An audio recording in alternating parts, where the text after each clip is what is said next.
Hi, welcome to 40 Fridays of Fundamental Science Experiments with Rohini. What happens when there's an explosion?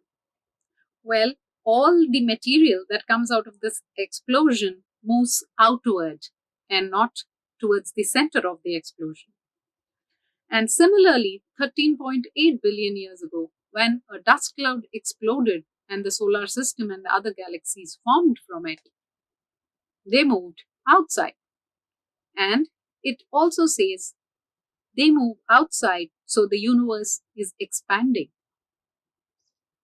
Uh, how do we prove this? Well, Edwin Hubble was the one to have proved it using something called a redshift theory. So, what does redshift state? Well, it's not exactly like this, but this will do for the time being. When objects are moving away from us, when objects are moving away, the light from that object has a longer wavelength, the wavelength is increased, and it appears to be shifted into the red zone of the spectrum or red part of the spectrum.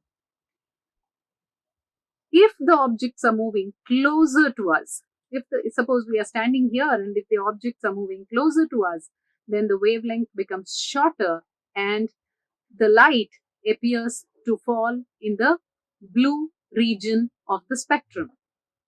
So Edwin Hubble was observing galaxies and he noted redshift in the galaxies. That is, he saw that the light reflected from those objects in the galaxies that he was observing was shifted more towards the red part of the spectrum.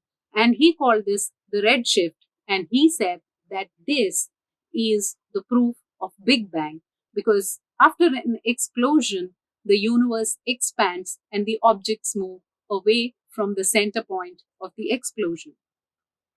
Now, this is not exactly how the spectrum is represented. This is just a diagram I drew for convenience. If you are actually measuring the red shift or the blue shift, it'll be a standard laboratory spectrum will be used against which the data will be interpreted from the galaxies. So, when Hubble saw that galaxies were moving towards the redshift, he said that is because the universe is expanding and the universe can expand only if there was a Big Bang. Thank you.